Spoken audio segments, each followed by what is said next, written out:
Hi everyone and welcome back to Blue and Sixpence unboxing our 30 year old artificial Christmas tree. This was bought from Lewis's in Liverpool city centre in 1993 and cost a whopping £60 back then. It is a 6 foot aspen pine, weighs about 8-9 kilos, and this is its 30th Christmas with us. So I'm going to show you just what a vintage Christmas tree can look like. So our base is a aluminium base. It has 3 legs with screws and it has 2 parts to the base plate. So this is the circular base plate and then it has the actual stem or trunk holder there. So these all get slotted together and then we can put the first section in. So watch out and I'll be back shortly. I'm going to start speeding things up now. I always put my tree on a small table because we've got cats and we find that way that we still have some of our tree left by the new year. So the legs get slotted into the base plate and then these get secured by the trunk holder and the screws. So screw in and off we go.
So this is what the completed base looks like. It's really sturdy.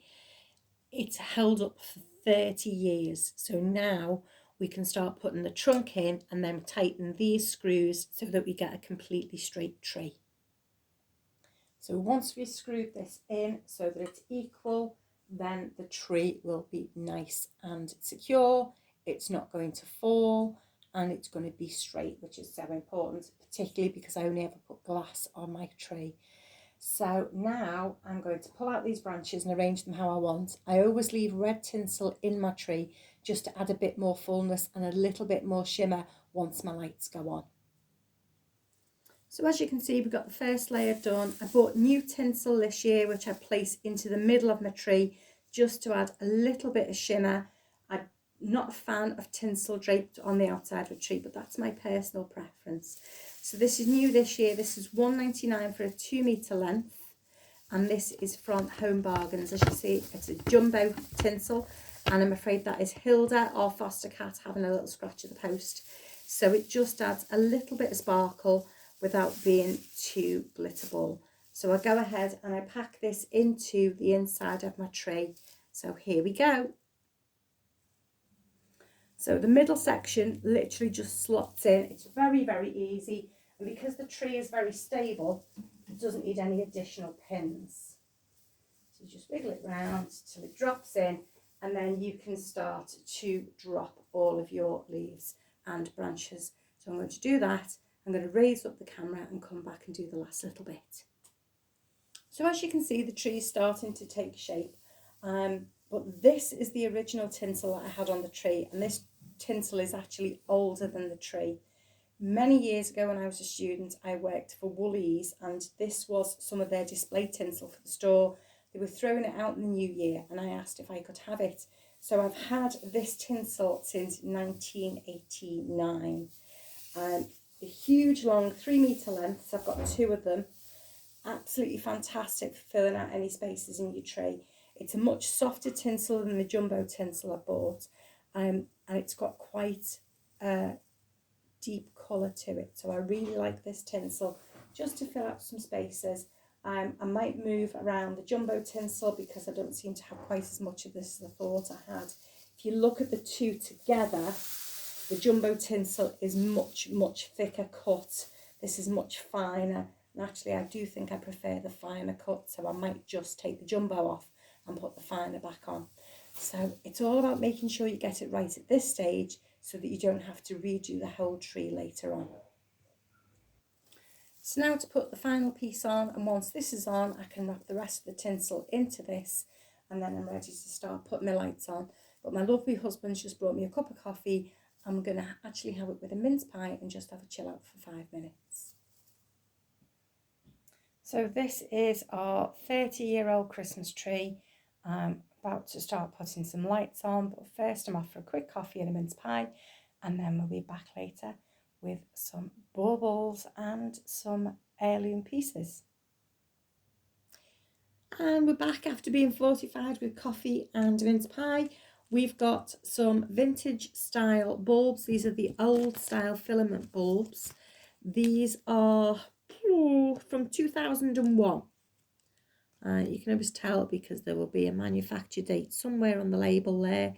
So these are 22 years old. They still work perfectly fine, and these are just plain red lights from a tree.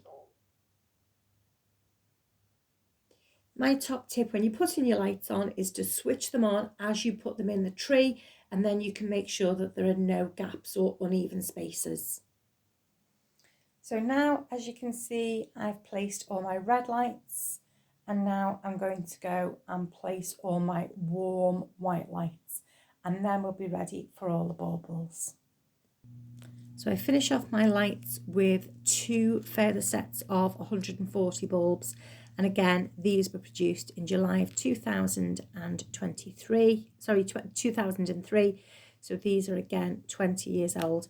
Again, we go for the traditional old style filament lights. I find these give a much warmer, cosier light than the new LEDs, but obviously at some point we will move over to LEDs when these finally give out. But touch wood, fingers crossed, they're going to go for another 20 years. So this is now with 4 sets of lights on, which is 280 red and 280 warm white. What I do is I push the lights into the branches rather than, I've seen some people who just wrap them round, and other people are doing this zigzag method. This way you get a much more even spread of colour, and you get depth as well. You get lights that are inside the tree and on the end as well, because I wrap some of the bulbs round the end of the branches. You can see some of these a bit closer up.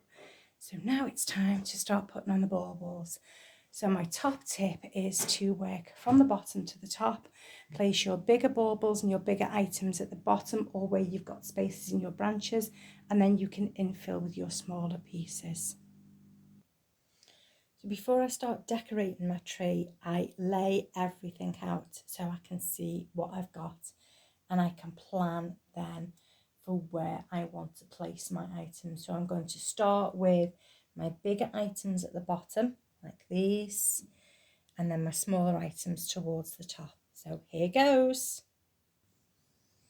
So it's just the final finishing touches now on our tree for 2023, and these are my real candles. I don't like them, but I do like having them on the end of the branches. It just gives a really 3-dimensional feel to my tree and finishes it off. And then I'm going to turn off the lights and show you what it looks like. So see you in a minute. And finally, we are finished. So there's quite a lot on my tree. Most of these are vintage and heirloom baubles and decorations that I've either had passed down to me from family members or that I've been given over the years. So it's some beautiful pieces. Just come around and show you. And there's Christmas in a traditional kind of Victorian style. So that's us. That's our tree for 2023. I hope your tree gives you just as much joy. Bye for now.